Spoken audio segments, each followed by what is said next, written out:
Olá, pessoal! Que bom poder curtir esse início de inverno na sua companhia, nessa edição do nosso programa Sim para a Literatura. Com esse friozinho gostoso, se acomode na poltrona e curta junto comigo.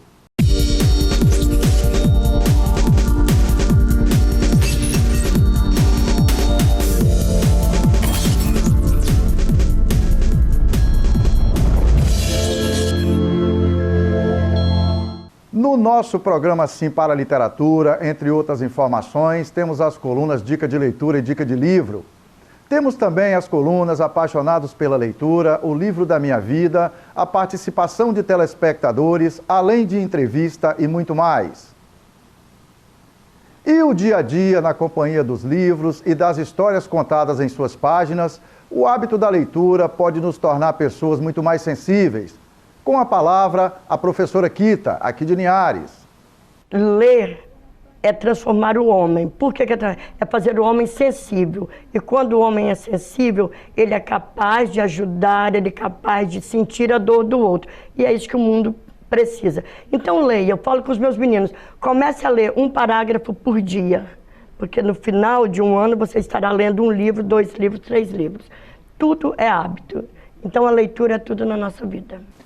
E, além desses, o hábito da leitura pode nos proporcionar, entre outros benefícios, uma facilidade de entender melhor o mundo em que vivemos. O hábito da leitura ele é muito importante porque ele é um elemento fundamental para o reconhecimento do mundo, para a referenciação do mundo, para a capacidade que uma pessoa tem de elaborar e ampliar sua representação do mundo.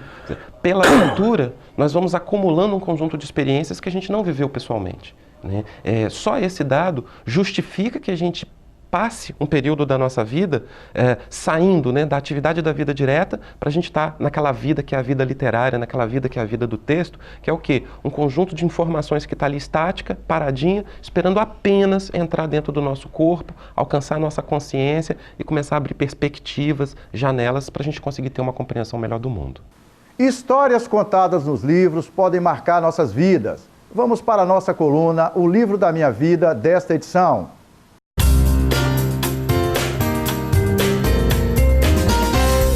A minha dica não é uma dica muito simples, mas é uma dica que vale muito a pena. É a maior, talvez a maior viagem que alguém possa ter dentro da literatura. Eu demorei bastante para ler esse livro e acho que valeu a pena esperar. Que é Ulisses, do James Joyce. É considerado um dos grandes clássicos modernos, é um livro escrito nos anos 20, 1922, e que tem quase 800 páginas, e ele narra apenas uma coisa, a vida de um homem andando pela cidade de Dublin ao longo de um dia, que é o dia 16 de junho. Esse dia ficou tão famoso dentro da literatura que acabou virando motivo de comemoração no mundo inteiro. Aqui em São Paulo existe a comemoração do Bloomsday, que é o dia do Bloom, que é o personagem principal desse livro. É muito difícil descrever de uma maneira linear o que é esse livro, mas ele tem uma riqueza que é fantástica, ele tem muitas camadas e muitas vozes diferentes.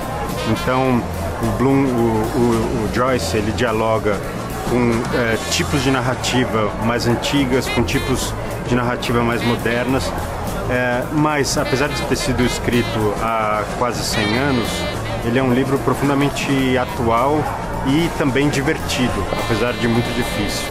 Então eu recomendo a leitura desse clássico, que é um livro para os bravos, que chama Ulisses, do James Joyce. E para a entrevista dessa edição, nossa conversa é com o teatrólogo e escritor Cláudio Lins. Ele fala de alguns dos seus projetos, de um livro já publicado e também de uma pesquisa que está realizando sobre aspectos ligados à história cultural de Linhares. Além, é claro, sobre um papo de leitura. E ler é uma coisa fantástica, sabe? As pessoas reclamam, porque eu não tenho dinheiro para viajar, não tenho... Viaja no livro, que é a coisa mais emocionante, e cada história que você tem, cada momento. Então isso me ajudou muito em toda a minha vida. É compartilhando as palavras de Cláudio Lins que finalizamos a primeira parte desta edição do nosso programa Sim para a Literatura. Daqui a pouco a gente volta.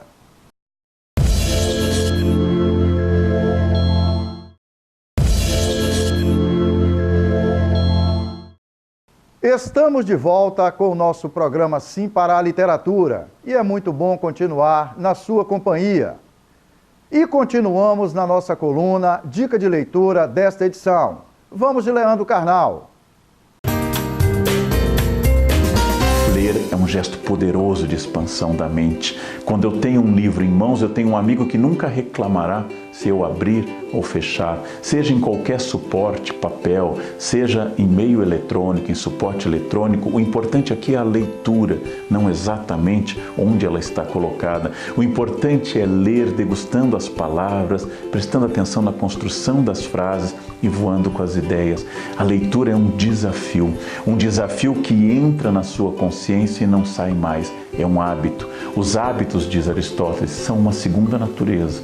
Os hábitos são a capacidade que eu tenho de começar a fazer as coisas sem que eu precise me forçar, porque o cérebro já está encaminhado para aquilo. Se você não tem a prática da leitura, comece com coisas mais curtas, como os contos.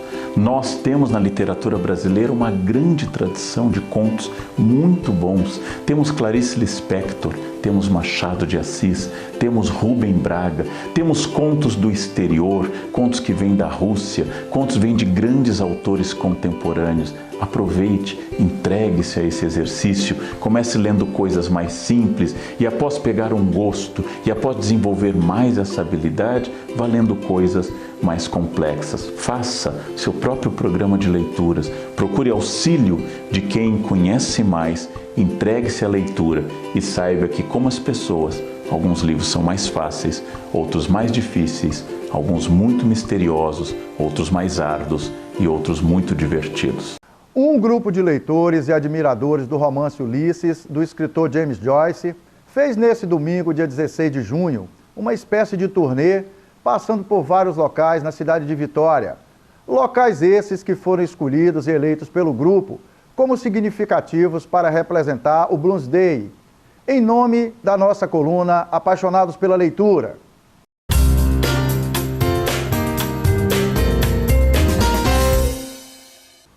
E como falamos do livro Ulisses na coluna O Livro da Minha Vida, na primeira parte desta edição, no domingo, dia 16 de junho, aconteceu em Vitória um passeio literário que foi muito legal, que homenageou James Joyce, autor do conhecido e ao mesmo tempo discutido romance Ulisses.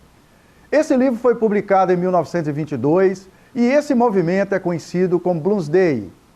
Para Wilson Coelho, escritor capixaba e doutor em literatura comparada pela Universidade Federal Fluminense e um dos mais respeitados ativistas do movimento literário que acontece no Espírito Santo, além de ser um grande amante dessa obra de arte literária, ele acha que existe um universo de interpretações diferentes sobre Ulisses. Mas o que mais lhe parece fundamental é, na verdade, experimentar a sua leitura, levando em conta a linguagem como personagem principal. O dia 16 de junho, o Bloomsday, é feriado na Irlanda, onde Joyce viveu. Em Dublin, sua terra natal, leitores e admiradores refazem o percurso dos personagens Stephen Dedalus e Leopold Bloom pelas ruas da cidade, de acordo com a descrição de Joyce no livro. Há também comemoração em outras partes do mundo. No Brasil, comemora-se o Bloomsday desde 1994 e em Vitória, capital do Espírito Santo, desde 2009. Um grupo de leitores e admiradores do romance Ulisses fez nesse domingo, dia 16 de junho, uma espécie de turnê, passando por vários locais na cidade de Vitória.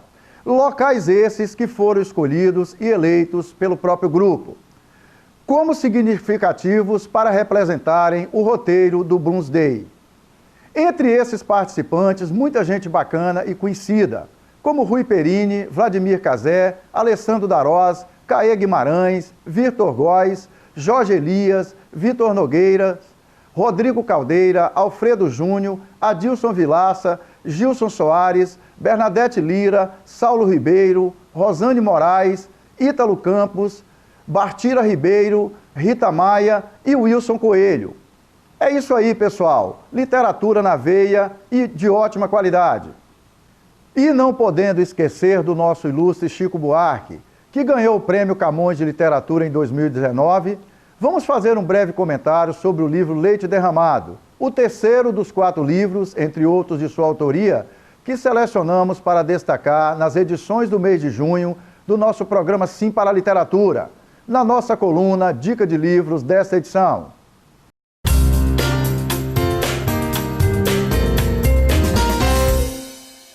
Olha, pessoal, o livro Leite Derramado, de autoria de Chico Buarque, conta a história de uma antiga família rica do Rio de Janeiro, a família Assunção. A história é contada por um senhor à beira da morte que viveu o auge e a derrocada de uma fictícia dinastia. Como tantas outras histórias conhecidas, a família se aproveita das facilidades e das benesses de um Brasil antigo, ainda brutalmente desigual, baseado no racismo, na escravidão, nos favores de governos corruptos e de elite. Com essas benesses, a família cresce e se torna rica, e dá origem a filhos e filhas que tratam de destruir essa riqueza. É muito interessante ver a evolução da família Assunção como uma história do Brasil. A linha do tempo da obra vem desde os tempos da escravidão até os dias de hoje, mostrando assim como a dinâmica dos favores, da desigualdade e da elite mudou muito ao longo dos anos. O abismo por vezes retrai, por vezes abre novamente a distância, enquanto a família navega por tudo isso. Pessoal, o diferencial do livro Leite Derramado, de Chico Buarque, no entanto, é a sua forma narrativa. O autor reproduz com muita habilidade a fala de um idoso que está à beira da morte, que não mais considera uma linha do tempo clara, que se confunde quanto aos fatos, que repete histórias já contadas, mudando pontos e que só esclarece alguns dos assuntos ao final do livro. É o que faz a leitura desse livro tão interessante. Chico Buarque nos brinda com mais uma bela obra de arte, em Leite Derramado. Permita que o livro faça parte da sua vida. É seguindo nesse papo cabeça sobre leitura de boa qualidade que finalizamos a segunda parte desta edição do nosso programa Sim para a Literatura. Daqui a pouco a gente volta.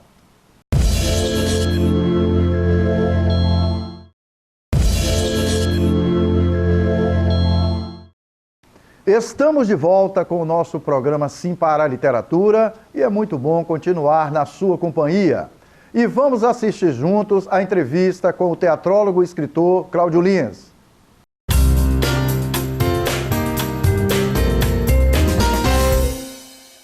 O escritor precisa ter um hábito de leitura, ler bons livros, por quê, Cláudio? Bom, eu acho que ter o hábito da leitura e ler bons livros, para todo mundo deveria ser. Deve ser, né? Pois é, deveria ser para todo mundo, porque não tem nada mais fantástico do que um livro. Não tem. Eu terminei agora uma trilogia de um autor japonês, o Murakami. O Murakami? É. Eu conheço o trabalho dele. Eu terminei de ler agora o IQ 84. Isso. Um Q 84. Um Q, exatamente. Um Q 84. 3 volumes. Os títulos deles são diferentes, né? Para a nossa realidade aqui, né? 3 volumes. Cada volume com cerca de 500 páginas. Exatamente, e tudo e tal. É. Terminei essa semana. Mas é uma viagem, né? Uma tristeza, sabe? Eu prolongo. Desapegar de uma boa história contada no livro, né? Eu sou um camarada que eu tenho uma maneira de lidar com o livro diferente, com a leitura. As pessoas, é tão bom que eu li em 3 dias. Eu não. Primeiro que eu não gosto de livro pequeno, eu gosto de livro grande. Eu sei. Sabe? E eu procuro fazer ele render o máximo possível. Eu sei. Você constrói a relação de afeto com o livro, né? Fico um tempo também, sem ler, fico com saudade. Eu sei. Como será que está fulano? Como será que está? O que será que aconteceu? Aí eu volto. Então eu vou estendo bastante esses livros. Às vezes eu até pego um outro, porque aquele ali eu não quero que acabe logo. Aí eu pego um outro livro, vou ler também esse outro livro e aquele lá. Então eu tenho esse relacionamento, sempre li. E é uma coisa Você lê todos os dias, fantástica. Cláudio? Eu leio todos os dias. E você estabelece um critério assim. Eu, por exemplo, eu tenho um critério de quantitativo de leitura. Eu leio no mínimo 50 páginas todos os dias.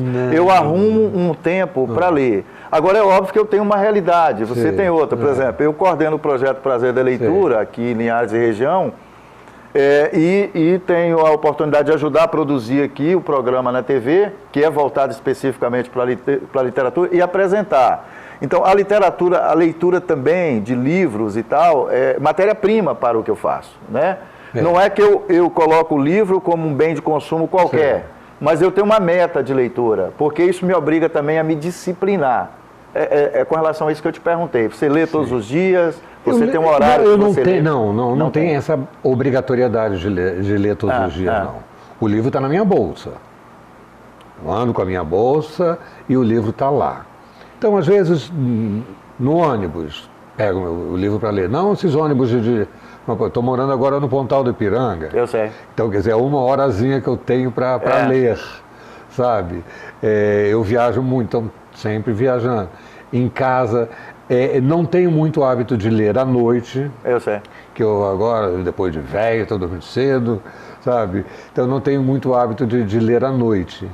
Mas ler sempre, sabe? Eu acho que é uma coisa tão fantástica. Você, por exemplo, agora, né? Fiquei não sei quanto tempo no Japão. Estava morando no Japão. Você conheceu esse escritor lá? Hã? O Murakami, você conheceu lá? Não, estou falando do Japão por causa do livro. Ah, do livro? Não.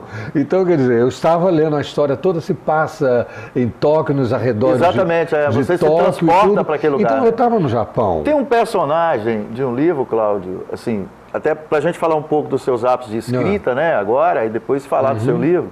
Tem um personagem que marcou sua trajetória, assim, que sempre que você lembra de leitura, você fala, esse personagem é... Olha...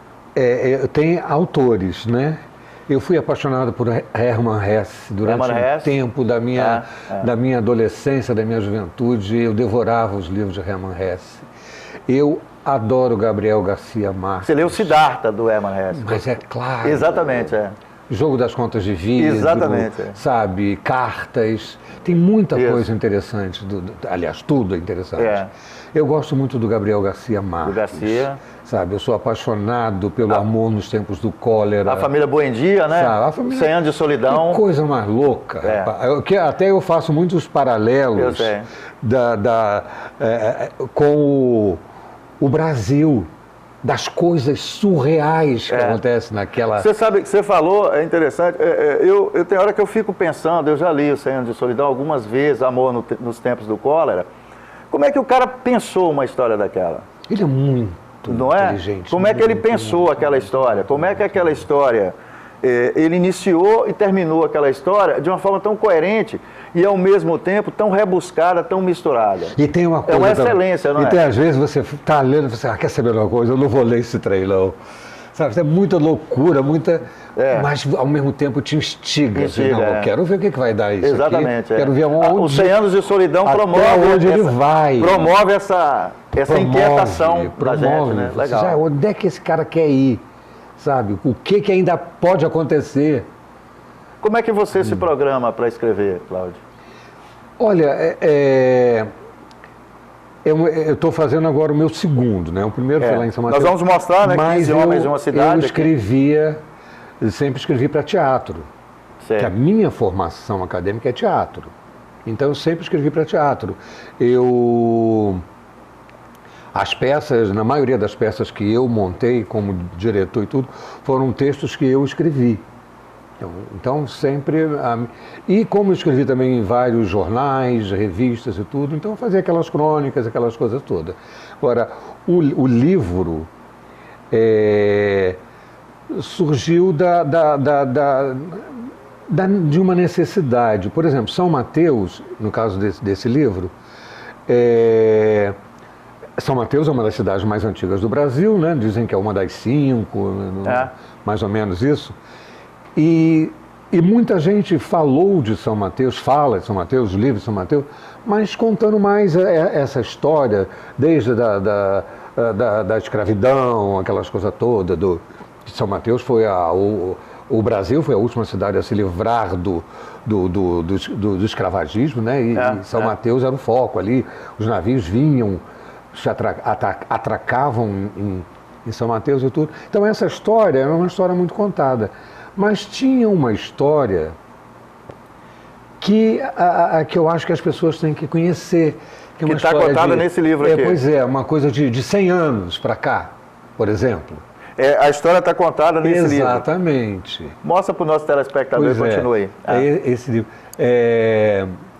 A história mais contemporânea.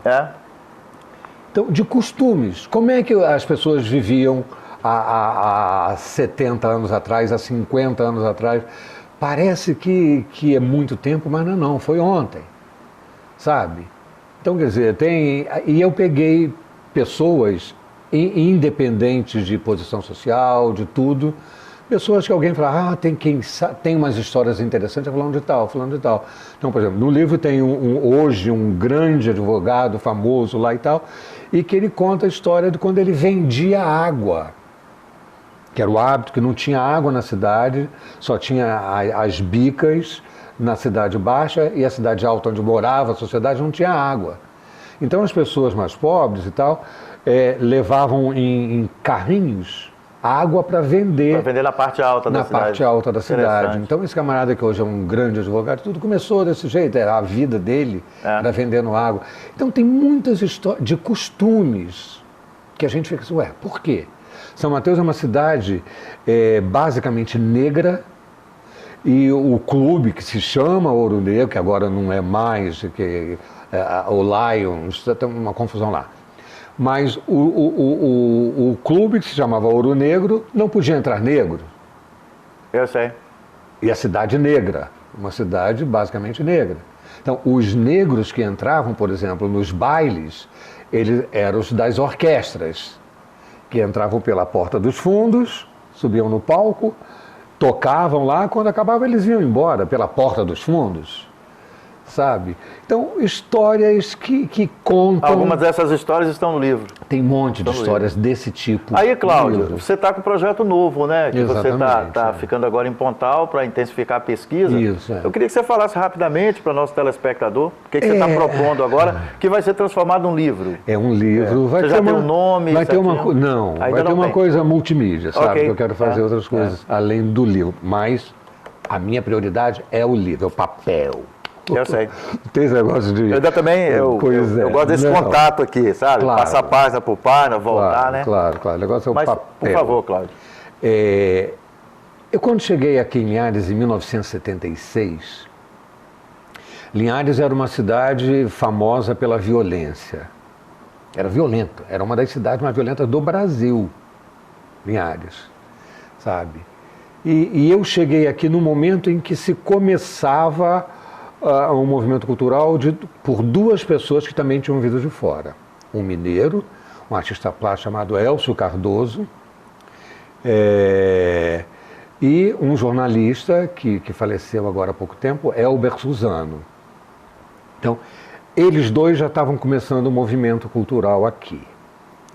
E aí eu vim convidado para fazer um projeto cultural para uma empresa que hoje é a Movelar, naquele tempo se chamava Mobrasa. Sim. Eu vim para fazer esse projeto cultural da Mobrasa, mas quando eu cheguei aqui, eu me apaixonei. E me apaixonei também assim, eu tinha terminado a faculdade de teatro no Rio e vindo para cá, então era como assim, as coisas que estavam acontecendo aqui, mais ou menos já tinha acontecido um pouquinho para mim antes. Eu sei. Sabe? Então, mais ou menos eu tinha uma receitinha, aquilo ali pode não dar certo, aquilo, sabe? E me juntei logo a esses dois ativistas, que eram o Elcio Cardoso e Elber Suzano, e aí pronto. Aí nós formamos grupos e nós começamos a tirar São Mateus da página policial e começamos a botar São Mateus no segundo caderno. São Mateus ou Linhares? Desculpe. Olha, Linhares. Linhares. Nós começamos a colocar Linhares no segundo caderno, sabe? E aí foi uma coisa muito louca, porque um monte de coisa começou a acontecer. Tinha a Anice, uma pintora, a Anice Avanza, que trazia os amigos dela de Vitória, que eram artistas plásticos também. Então começou um movimento de artes plásticas também, né? Começou a surgir casas noturnas com música ao vivo. Então, eu sempre como... Essa pesquisa que você está fazendo hoje, ela tem a ver com essa história que você está contando. Toda essa história. O que a intenção do livro é exatamente mostrar... Resgatar. Exatamente. Meados dos anos 70, final dos anos 70, até meados dos anos 80. Tem um recorte de tempo aí. Tem um recorde de tempo. É ali, quando a Revolução aconteceu. Caros telespectadores, foi um prazer e um sinal de prestígio contar com a sua audiência nesta edição do nosso programa Sim para a Literatura. Vocês representam o luxo para todos nós. Para que vocês tenham acesso às edições anteriores e aos vídeos do nosso programa, acessem youtube.com/simparaliteratura. Entre em contato conosco através do e-mail simparaliteratura@gmail.com. Agradecemos a sua audiência em Vitória e Grande Vitória, através do canal 16.1 na TV aberta. Saudações poéticas e literárias e muito obrigado.